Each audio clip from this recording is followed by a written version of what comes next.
Bonjour tout le monde. Aujourd'hui on va parler de l'embossage. Alors je vais aborder les deux points, donc l'embossage à chaud et l'embossage à froid. Donc c'est quelque chose de très utile et de très pratiqué chez les scrapeuses et puis dans d'autres loisirs créatifs sûrement aussi, mais en particulier pour le scrap. Alors donc il y a deux techniques d'embossage, il y a l'embossage à chaud, l'embossage à froid. Donc je vais vous montrer les deux. Alors vous allez avoir besoin de plusieurs types de matériel, que ce soit pour l'embossage à chaud ou pour l'embossage à froid. Les deux sont, on va dire, un petit peu complémentaires puisqu'on peut utiliser une technique avec une autre, mais enfin je vais vous montrer tout ça. Donc on va déjà aborder le thème de l'embossage à froid. Alors pour l'embossage à froid, vous allez avoir besoin d'une machine en fait qui va pouvoir faire en sorte de passer les classeurs d'embossage, enfin le papier à l'intérieur du classeur d'embossage bien appuyé, donc une machine, une presse si vous voulez. Et donc ces machines, il y en a plusieurs sortes, donc celle-ci c'est la Big Shot, tout le monde l'aura reconnue, donc c'est l'ancienne version que j'aime beaucoup parce que j'aime beaucoup les couleurs qu'elle a, mais enfin après la couleur c'est pas trop le souci. Donc vous avez aussi la Cuttlebug, enfin vous en avez énormément, vous en avez à tous les prix ou presque, donc après à vous de faire un petit peu votre marché. Donc le principe c'est d'avoir donc la plateforme en fait qu'on va positionner donc sur pour la Big Shot, je parle. Donc vous avez plusieurs un petit livret comme ça, enfin un livret, j'appelle ça un livret parce que ça fait comme des feuilles et donc avec différentes épaisseurs. Donc tout est marqué dessus ou sur la notice d'instruction de votre machine. Moi je sais que pour, vous voyez, donc c'est écrit ici, voilà, les classeurs d'embossage. Donc il faut respecter l'ordre qui est écrit ici et donc rester sur la tab 1. Voilà. Donc on va mettre notre tab comme c'est indiqué. Le premier qui est bien malade, alors pas autant que celle-là, mais la première plaque transparente. Et là, donc, on va pouvoir venir mettre notre classeur d'embossage. Alors, donc, des classeurs d'embossage, il en existe de tous les motifs. Je vous en ai pris quelques-uns là, mais donc par exemple, voilà, vous pouvez voir donc de plusieurs marques. Ça, ce sont des 6X par exemple, mais il en existe de plein d'autres marques, plein de motifs, enfin tout ce que vous voulez. Qu'est-ce que je peux vous dire encore? Il en existe également des comme ceci, donc où donc vous avez donc une sorte de lot en fait, voilà, tout simplement. Et il en existe également où vous avez le tampon. Je sais pas si j'en ai sous la main, non, j'en ai plus. J'en ai pas sous la main, mais c'est pas grave. Donc vous avez le tampon qui est coordonné, donc vous tamponnez et après donc le motif tamponné, vous le mettez à l'intérieur du classeur d'embossage et vous le passez dans la machine tout simplement. Donc là on va faire un petit essai avec un qui est déjà sorti, on va pas s'embêter. Donc je vais prendre ce petit classeur fleur. Donc vous voyez, c'est tout simple, vous avez à l'intérieur donc un côté qui est embossé, donc qui est un petit peu plus en relief, et un côté qui est débossé, et celui-ci, voilà, il est plus, enfin, les motifs sont plus incrustés que de ce côté, ce qui fait que quand on referme notre plaque et qu'on la fait passer dans notre machine, le motif va s'imprimer directement sur, enfin, va imprimer le papier qu'on va mettre à l'intérieur. Donc je vais prendre un morceau de papier pour vous montrer. Alors je vais partir sur du cardstock noir tout simplement parce que on verra plus les motifs, voilà. Et donc là, eh bien sûr, vous avez compris le système. Donc je mets mon cardstock à l'intérieur. J'ai toujours ma plaque, bien sûr, qui n'a pas bougé. Et donc je vais faire ce qu'on appelle communément le sandwich. Hop, mon classeur d'embossage est à l'intérieur de mes deux plaques. Alors on s'inquiète pas si les plaques ont tendance à gondoler avec le temps ou à être toutes abîmées. Ça peut marquer un petit peu le papier, mais pour l'embossage, nous, c'est pas un problème. Donc on passe notre die dans la machine, notre classeur d'embossage, pardon. Voilà. Et moi, ce que j'aime bien faire, c'est de repasser un petit coup, vraiment pour que le motif soit très marqué. Mais après, c'est pas obligatoire. Alors, on continue de tourner tant qu'il y a besoin, bien sûr. On va pas forcer la machine à nous rendre notre classeur. Et donc voici ce que ça donne. Le motif est embossé. Je ne sais pas trop comment vous le faire voir, ça va être compliqué. J'ai changé d'angle de prise de vue, alors c'est un petit peu compliqué. Mais globalement, vous voyez bien que le motif est bien présent et que c'est très très très joli. Donc ça, c'est pour l'embossage à froid. Le principe est un petit peu toujours le même, hein, bien sûr. Hein, que vous changiez de classeur d'embossage, que vous changiez de machine, ça n'a aucune incidence. Donc je vais ranger tout ça et on va passer donc à la technique de l'embossage à chaud. Alors pour la technique de l'embossage à chaud, c'est légèrement différent, c'est même carrément différent. Donc vous allez avoir besoin d'un autre style de matériel. Alors l'outil principal, bien entendu, eh bien, ce sont des tampons. Donc moi je vais prendre, je peux vous montrer, mais enfin ça marche avec tous les tampons, hein, ça c'est pas un problème. Donc par exemple ceux-ci, qui sont les tampons papillons de Kaisercraft, voilà une marque que j'aime beaucoup. Ça marche aussi avec des mots, hein, bien sûr, hein, il n'y a pas lieu de s'inquiéter. Donc je prends par exemple hop, cette planche de Casey Art où je vais prendre le mot merci pour vous montrer que ça marche également avec tout un tas de tampons. Alors par contre, après vous pouvez avoir différents résultats, ça peut être plus ou moins précis. Ça va dépendre un petit peu de la qualité de votre tampon.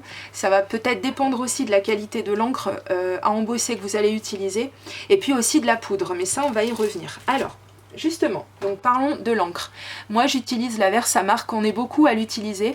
Donc après il existe aussi d'autres marques comme les encreurs Top Boss, entre autres. Hein. Et puis il y en a encore d'autres. Moi je sais que la Versamark, je suis une grande fidèle. Regardez mon pad est un petit peu sale hein, parce qu'à force de l'utiliser. Mais globalement c'est pas un problème. Il suffit de le réancrer de temps à autre si vraiment il y a besoin. Moi ça fait des années que j'ai le mien, j'ai encore pas eu à le réancrer, donc pourvu que ça dure. Mais après donc il existe des réancreurs. Voilà, donc ça c'est pour l'encre principale. Donc comme je vous l'ai même pas montré, mais enfin je sais même pas si vous arriverez à voir, mais c'est une encre en fait qui colle, voilà, un petit peu, qui a un effet collant.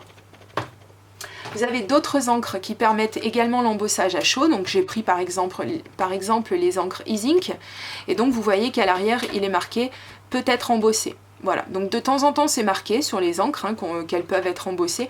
Globalement, celles qui sont embossables, ce sont les encres qui ont un séchage lent. Tout simplement pour que vous ayez le temps de verser votre poudre dessus et de pouvoir chauffer pour obtenir l'effet de relief. Donc on va en venir à la poudre maintenant, puisque c'est quand même le cheval de bataille de l'embossage à chaud. Alors là pareil, encore une fois, on a différentes poudres. Donc vous avez de toutes les couleurs possibles et imaginables, hein, après plusieurs marques, donc par exemple celle-ci. Donc par exemple voilà de la poudre embossée Hero Art, donc celle-ci c'est de la transparente, hein, voilà, elle est ultra fine puisque c'est marqué dessus. Vous avez également de l'encre embossée par exemple de la marque Distress, voilà, donc celle-ci elle est assortie à l'encre qu'on peut tout avoir, donc la Vintage Photo. Qu'est-ce que vous avez encore comme encre? Vous avez cette marque là, je la connais pas bien, mais enfin je l'ai souvent vue dans les magasins, etc. Donc la Gold, donc vous pouvez avoir des effets dorés avec celle-ci. Vous avez Stampin' Up aussi qui fait ses poudres à embosser. Enfin vous en avez vraiment pour tous les goûts. Donc vous avez aussi de la noire, hein, celle-ci il faut absolument l'avoir dans son staff parce que vraiment, moi c'est quelque chose que j'aime beaucoup. Vous avez aussi un autre style de poudre à embosser. Celle-ci elle est beaucoup plus épaisse, donc elle a un grain beaucoup moins fin avec celle-ci, donc c'est celle qu'on appelle la UTE, donc Ultra Thick Embossing Enamel, et en fait donc celle-ci vous n'aurez pas un résultat très net avec, mais en même temps c'est pas le but, puisque celle-ci elle est faite pour avoir des résultats un petit peu plus grossiers si vous voulez. C'est vraiment un autre résultat que si vous utilisez par exemple la Hero Art que je vous ai montré tout à l'heure. Voilà, vous aurez deux résultats complètement différents. J'ai oublié de vous parler juste avant, donc vous avez donc les encreurs pour embosser, vous avez aussi les stylos pour embosser si vous n'avez qu'une petite partie à embosser, ou par exemple si vous avez tamponné quelque chose et que vous voulez repasser seulement à un endroit, quelque chose d'un petit peu plus précis, et bien donc vous pouvez utiliser ces stylos. Voilà, donc c'est le même principe que l'encre à embosser, hein, puisque ce sera quelque chose d'assez, qui va un petit peu coller le motif que vous avez, sur lequel vous repassez. Donc moi j'en ai de la marque Ranger, mais parce que je les ai achetés parce qu'ils étaient en promo. Maintenant vous avez d'autres marques bien évidemment.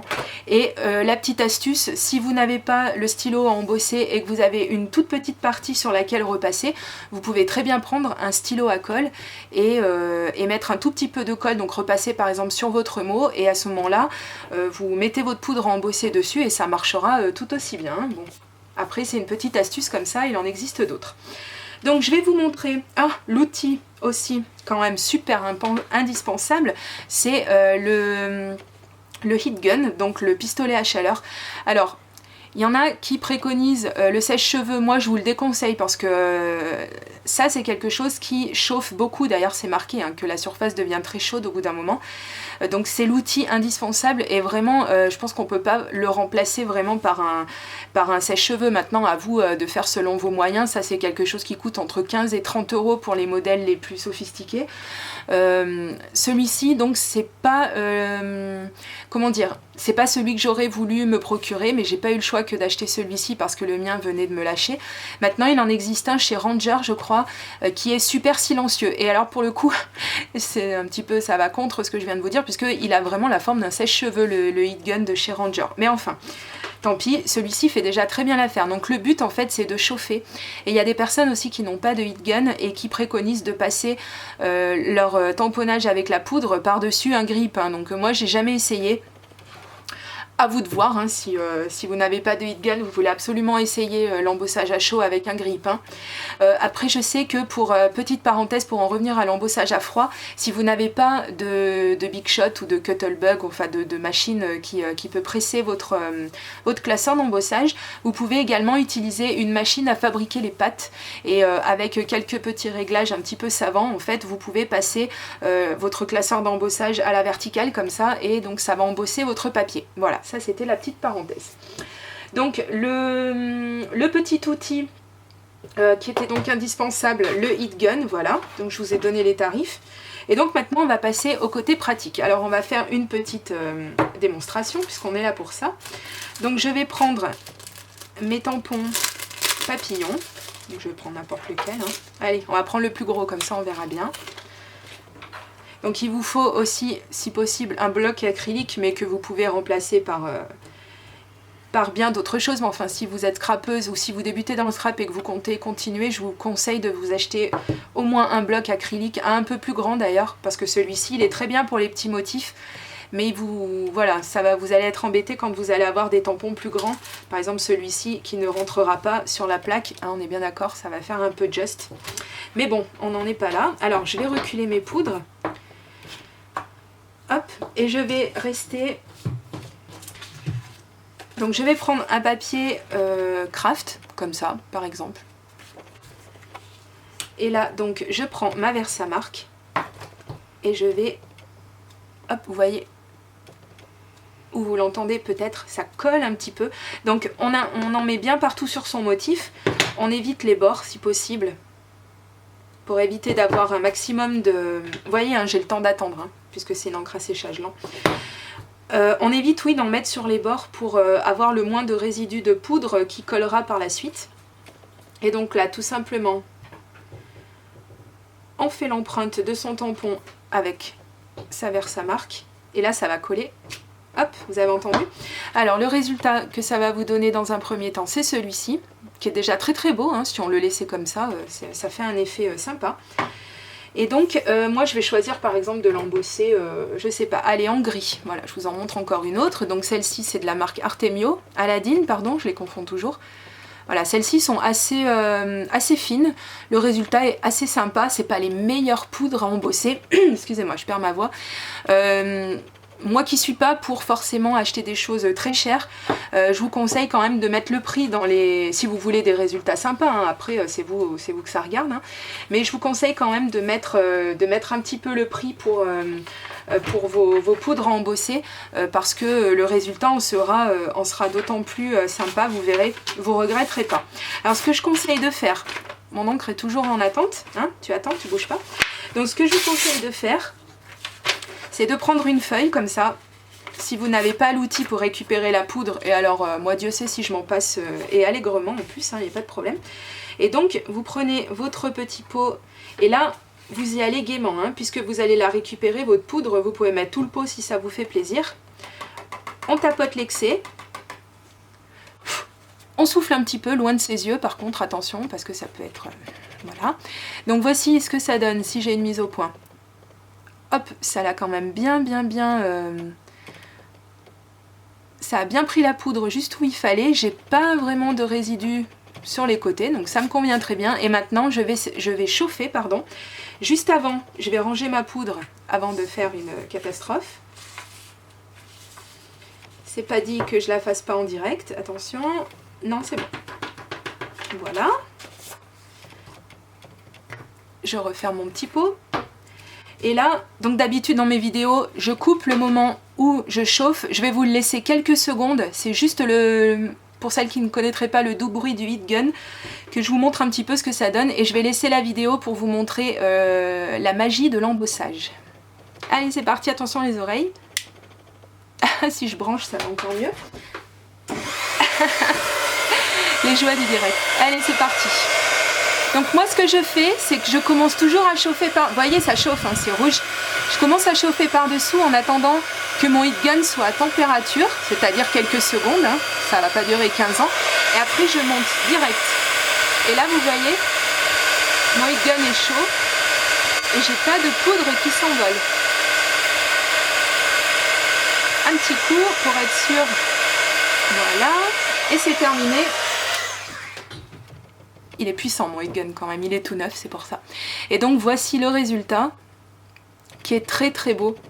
Moi je sais que l'embossage c'est une de mes techniques préférées, j'adore ça, je trouve ça très très élégant, très chouette. Donc voilà.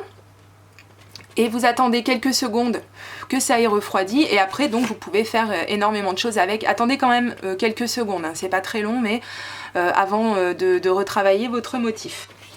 Donc je vais vous faire une autre démonstration, cette fois-ci avec du papier noir et de la poudre blanche. Alors là, les amis, je prends un petit peu de risque parce que c'est toujours un petit peu compliqué d'avoir un résultat vraiment, on va dire, parfait avec du cardstock noir et de la poudre blanche. On a toujours des résidus un petit peu par-ci par-là de poudre qui viendraient chauffer et qui auraient gonflé et à des endroits où on ne voulait pas.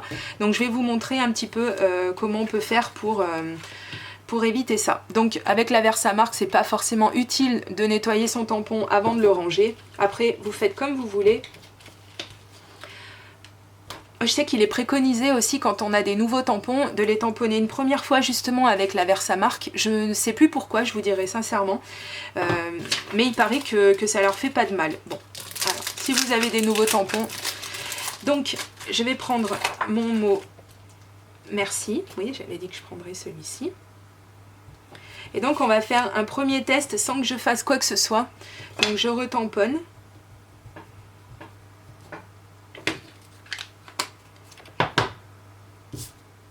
Hop. Comme tout à l'heure, mon motif va apparaître comme ceci. Et là, je mets ma poudre.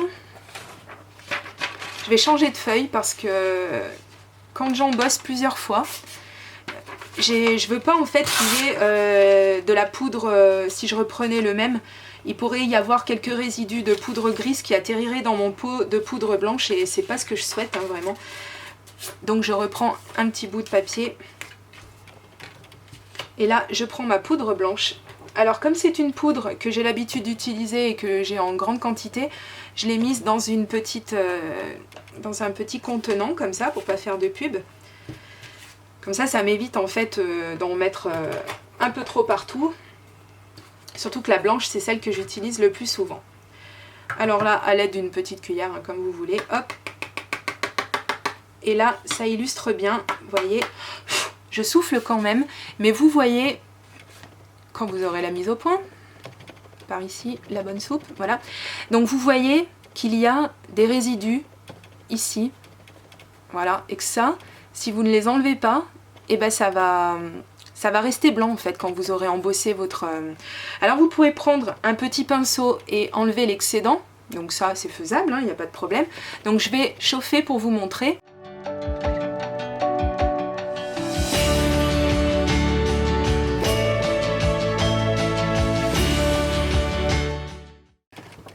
Donc vous voyez, c'est pas très propre, hein, n'est-ce pas? Donc après, si c'est un effet que vous souhaitez, donc par exemple là on dirait des feux d'artifice autour du merci, hein, ça peut être interprété comme ça, c'est vachement sympa.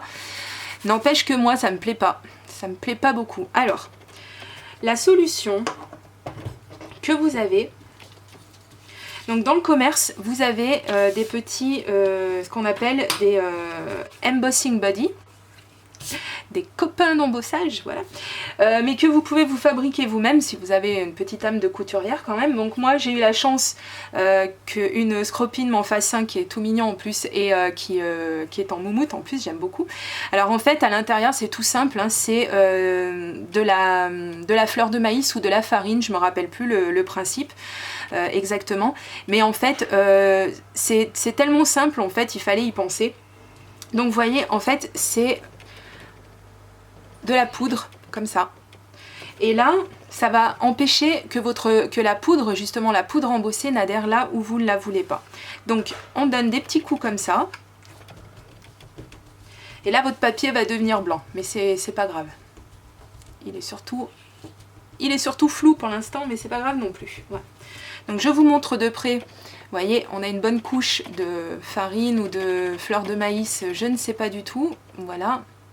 Et là je repars dans les mêmes conditions que tout à l'heure.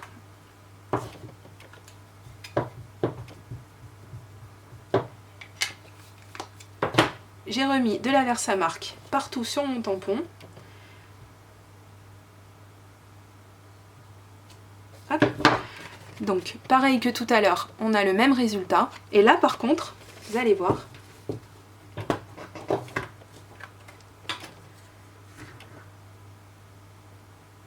que la poudre aura adhéré seulement aux endroits que je le voulais. On n'aura pas de résidus autour. C'est prodigieux. Et oui, il fallait y penser. Donc on souffle quand même un tout petit peu, vraiment, mais alors vraiment c'est pour faire les choses, voilà, hein, bien. Et je vais chauffer et on va voir directement le résultat.